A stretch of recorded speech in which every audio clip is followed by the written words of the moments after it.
Hello grades and learners, let me share this video with you to guide you in answering or in understanding CLAID Module 3D with the topic differentiating finite geometric sequence from an infinite geometric sequence. A sequence is infinite if its domain is the set of positive integers without a last term. So, napag-aralan na natin ito noon pa mang arithmetic sequence or noon pa mang pinag-aaralan natin ng sequence. So, pag sinabing infinite, walang last term. We cannot identify the last term. So, example, we have 2, 4, 8, 16. So, since we are talking about geometric dito. So, this is an infinite geometric sequence kasi we cannot identify kung hanggang saan matatapos itong sequence. No? So, this is an infinite geometric sequence. And the domain is still the set of positive integers. Okay? Pwede rin namang 1, 3, 9, then may ellipsis. Ang tawag natin dito ay ellipsis. Then, 729. Pero sinundan ulit ng ellipsis. No? So, the last term cannot be determined. So, still, this is an example of an infinite sequence. Finite naman, basa natin ay finite. A sequence is finite if, pareho lang naman, the domain is a set of positive integers pero with a last term. So, we can identify the last term of a sequence, then the given sequence is a finite. No? Halimbawa, 2, 4, 8, 16. Hanggang 16 lang. So, ang last term natin ay 16. Na-identify natin ang last term. So, that is a finite sequence. O kaya naman, 1, 3, 9. May nakita tayong ellipsis tulad nung nakita natin sa infinite. Kaso, nakasunod yung last term. So, wag tayong ma-confuse sa ellipsis ha. Ang titingnan pa rin natin is kung may last term ba or wala. So, pag walang identifiable na last term, infinite. Pero, kapag ka ma-identify ang last term, that is a finite sequence. Now, sagutan natin itong activity na to na kapareho din ng activity presented on Module 3D. On the first column, we have here 5 geometric sequences, and then identify natin if the given sequence is finite or infinite. Then, determine the common ratio. So, simulan natin with negative 2, negative 22, negative 242, and negative 2,662. So, kitang-kita naman na we have the last term. Okay, so definitely this is a finite sequence. Now, kunin natin ang common ratio. So, given naman na ito ay geometric sequence, so pili na lang kayo. Nung sa tingin niyo ay madadalian kayong i-solve ang ratio, no? So, syempre, dito na tayo sa unang dalawa. So, second term divided by the first term. So, negative 22 divided by negative 2. And the common ratio is positive 11. Kung ito naman dalawa pipiliin nyo, ganun din naman ang lalabas. Positive 11, and then kung ito rin, positive 11 din.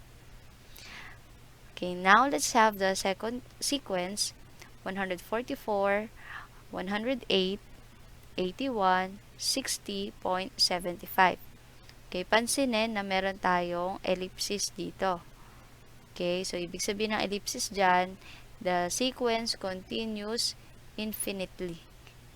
Okay, so this is an example of an infinite geometric sequence. Now, to find the common ratio, again, divide two consecutive terms. Pero, syempre, unahin natin yung nahuling term, tas divided by na unang term. So, pwedeng 108 divided by 144, 81 divided by 108, o kaya naman 60.75 divided by 81.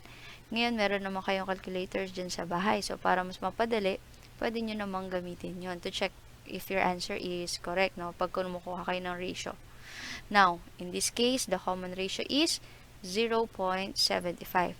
Kung ang sagot nyo ay 3/4, tama din. Okay, pareho lang ng value yon. Next, let's have negative 1/3, 5/6, and negative 25/12, and so on. Again, the sequence continues infinitely. Okay? So, ibig sabihin, at saka hindi natin ma-identify yung last term, ano? Hindi natin alam kung hanggang saan matatapos itong sequence. So, this sequence is another example of an infinite geometric sequence.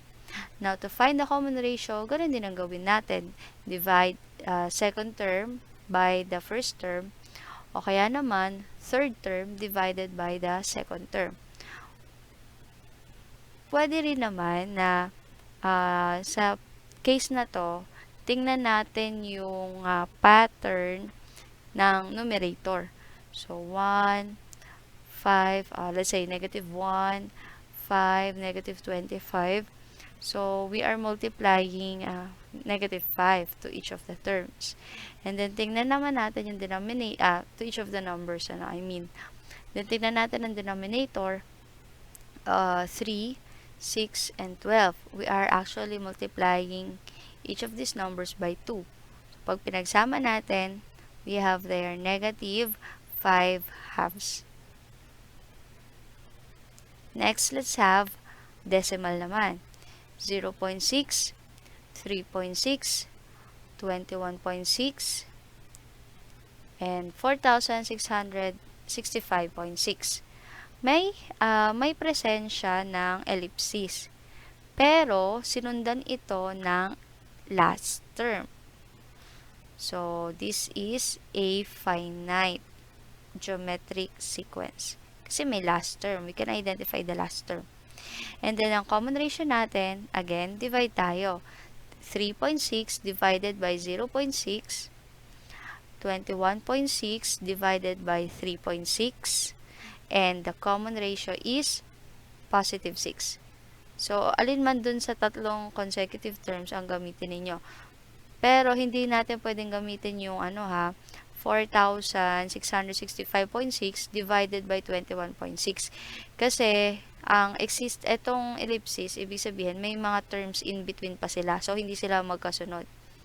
Okay, baka mamaya gamitin nyo Okay? So, ang gagamitin lang natin consecutive terms to get the common ratio. And last, let's have 4x cubed, 4x raised to the 5th power, 4x raised to the 7th power, 4x raised to the 13th power, and so on. Again, meron tayong ellipsis dito at wala namang last term na given. So, this is limitless, So, the geometric sequence is an infinite geometric sequence. Now, to find the common ratio, tingnan natin ang pattern ng numerical coefficients. So, 4, 4, 4, 4 naman. So, ang ratio na ay 1, So, we are just actually multiplying by 1. And then, pag tinignan natin ang excess, pansinin po ang exponents, 3, 5, 7, and so on. So, nadadagdagan ng 2 ang exponent. Na actually, sa law of exponent, kapag nagmumultiply tayo ng expression with same base, we simply add the exponent. Pwede rin naman gamitin natin yung proseso ng pagkuha talaga ng common ratio. 4x raised to the 5th power divided by 4x cubed. 4x raised to the 7th power divided by 4x raised to the 5th power. And the answer is x squared. The common ratio is x squared.